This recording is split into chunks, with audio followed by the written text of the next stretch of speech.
Welcome to Girls Love Diaries, because every heart has a story. Minsan, darating ang oras na kahit gaano kalalim ng pagmamahalan, pipiliin mong lumayo dahil natakot ka at pagbalik ng panahon, huli na para magsisi. 5 taon na ang lumipas. Si Madison bihis na bihis sa simpleng itim na gown. Hawak ang maliit na clutch habang pumapasok sa malaki at marangyang bulwagan. Wala siyang ibang plano kundi suportahan ang kaibigang ikakasal ngayong gabi. Hindi niya alam, sa parehong silid, may pusong iniwasan niyang makita ng 5 taon.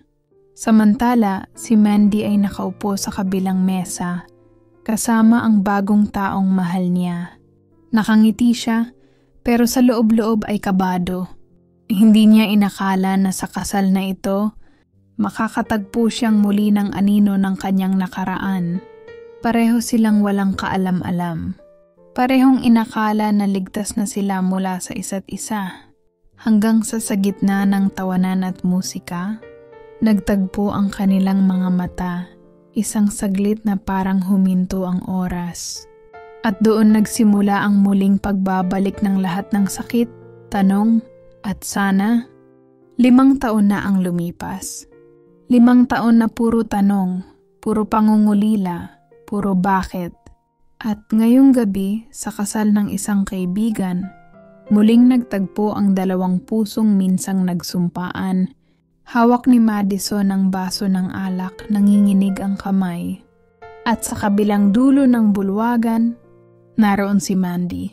Mas maganda. Mas buo, pero hindi na siya ang kasama. Mad?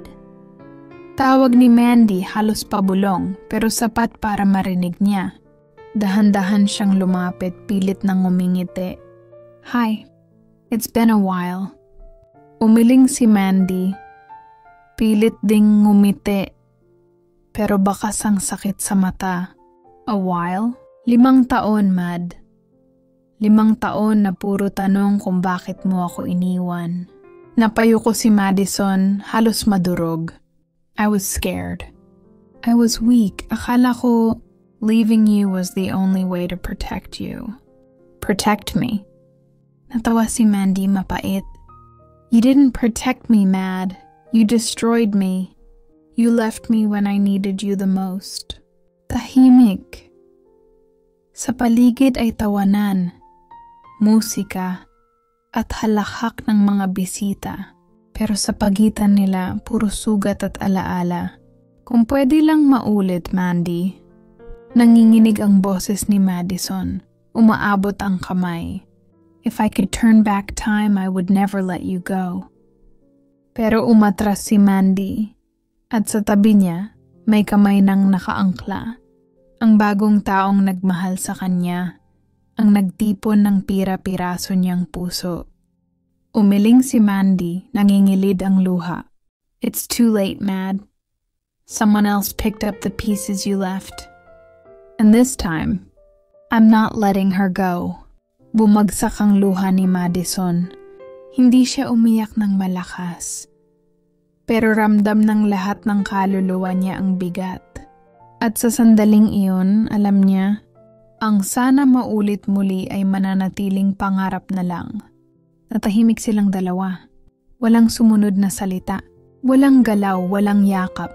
Musika, ilaw at tawanan sa paligid. Pero sa pagitan nila, pawang kirot, pangungulila, at isang tanong na hindi kailanman masasagot. Kung pwede lang bang maulit muli, pipiliin pa ba nila ang isa't isa? At doon sila naiwan. Nakatingin, nakabukas ang mga sugat, pero walang kasiguraduhan kung may paggaling pa. Habang nakatitig si Madison kay Mandy, biglang bumalik sa isip niya ang nakaraan. College library. Nakaupo si Mandy, nakakunot ang noo habang nag-aaral. Mad, stop staring at me. Nakangiting bulong ni Mandy noon. Can't help it. Sagot ni Madison nakasandal sa upuan. You look too beautiful when you're serious. Ang kulit mo, tawa ni Mandy, pero may kilig sa mata. At doon sa gitna ng katahimikan ng library, Ibinulong ni Madison, "You're my everything, Mandy." Ngayon, 5 taon ang lumipas at ang salitang my everything ay parang panaginip na lang. Nang magsalita ulit si Mandy, may panginginig ang boses niya. "Do you remember that night sa rooftop? Yung sabay nating pinanood ang mga bituin?" Tumango si Madison.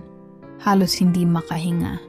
"Of course I do. You said, kahit anong mangyari, you'd always choose me." Napapikit si Mandy, bumagsak ang luha. "Yeah, and I meant it. Pero ikaw, Mad? You didn't." Nasa rooftop sila noon, nakahiga sa malamig na semento, magkahawak ang kamay. "I don't care what the world says," sabi ni Mandy, "as long as we have each other." At hinalikan siya ni Madison sa noo, sabay bulong, "I'll never leave you." Pero iniwan niya, at yun ang sumpa na hanggang ngayon ay bumabalot sa kanya. Bumalik sa kasalukuyan. Nakatayo sila sa gilid ng bulwagan habang abala ang lahat sa kasal. "Mandy," halos pagmamakaawa ang tinig ni Madison. "Tell me it's not too late, please, kahit isang chance lang." Umiling si Mandy, pinunasan ng luha. "You don't get it, Mad. I begged for one more chance years ago." Pero ikaw ang hindi sumagot. Ngayon, ako naman ang hindi makasagot. Nakatitig si Madison, ramdam ang pagkabasag ng puso niya. At doon sa gitna ng musika at tawanan, tanging katahimikan ang naging sagot ni Mandy. Makalipas ang ilang oras, nagsimula ang sayawan. Tumutugtog ang malambing na musika. Nagsasayawan ang mga bagong kasal, pati mga bisita. Nasa mesa si Madison, nakaupo, nakatitig mula sa malayo. Doon sa gitna ng entablado, nakita niya si Mandy at si Samantha. Magkahawak, magkahalakakan, umiikot habang sumasayaw. Yun mismo ang pangarap nilang dalawa noon. Yun ang gabing pinangako nilang gagawin nila kapag sila'y ikakasal. Nang makita siyang nakatingin, sandaling nagtama ang mata nila ni Mandy. 1 segundo lang. Pero sapat para bumalik lahat. Lahat ng gabi ng pangarap, lahat ng sumpang hindi tinupad. Pagkatapos ng kasal, inanyayahan ang lahat ng bisita sa isang maliit na salu-salo sa isang rest house. At dahil pareho silang malapit sa ikinasal, parehong naroon si Madison at si Mandy. Sa hapagkainan, naupo silang magkaharap. Samantha sa tabi ni Mandy at isang kaibigan ang nasa tabi ni Madison. Ngunit sa bawat tingin ni Madison, ang nakikita lang niya ay ang kamay ni Samantha na nakapatong sa mesa. Mahigpit na hawak ang kay Mandy. Eksaktong ganun ang dati nilang ginagawa noon. Hindi makakain si Madison. Hindi makangiti. Ang bawat segundo ay parang paghihirap na walang katapusan. Lumipas ang ilang buwan. Kahit anong pilit ni Madison na umiwas, iisa lang ang mundo nila ni Mandy. Pareho silang nasa parehong circle ng mga kaibigan. At sa bawat gathering nandoon si Mandy, kasama si Samantha. Habang nagtatawanan ng lahat, palaging may isang mata si Madison na lihim na nakatitig kay Mandy. At sa bawat pagkakataon nasasaktan siya dahil nakikita niyang hindi na siya ang dahilan ng mga ngiti nito. "Mad, can you pass the wine?" Malumanay na tanong ni Mandy sa isang dinner gathering. Ngumiti si Samantha, nakasandal kay Mandy, parang walang alam sa mga sugat na dinadala ni Madison. Nanginginig ang kamay ni Madison habang inaabot ang bote ng alak. Nagtagpo ang mga daliri nila ni Mandy. Saglit lang, pero sapat para bumalik ang lahat ng alaala. Mga gabing sila lang. Mga pangakong hindi natupad. Pero mabilis ding binitawan ni Mandy. Parang natatakot na baka madama ulit ang dati. At sa halip, hinawakan nito ang kamay ni Samantha. Matapos ang hapunan, nagtagpo ulit ang kanilang mga mata mula sa malayo. Walang salita pero malinaw ang sinasabi. I still love you, but I can't choose you anymore. Madison turned away first.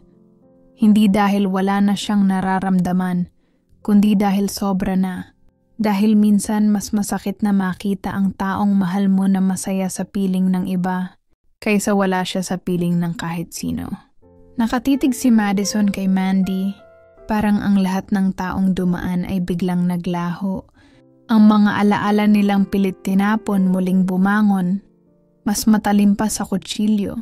Alam mo ba kung gaano ako winasak nung iniwan mo ako? Basag ang boses ni Madison, nanginginig, puno ng galit at pagmamahal. Gabi-gabi kitang hinintay.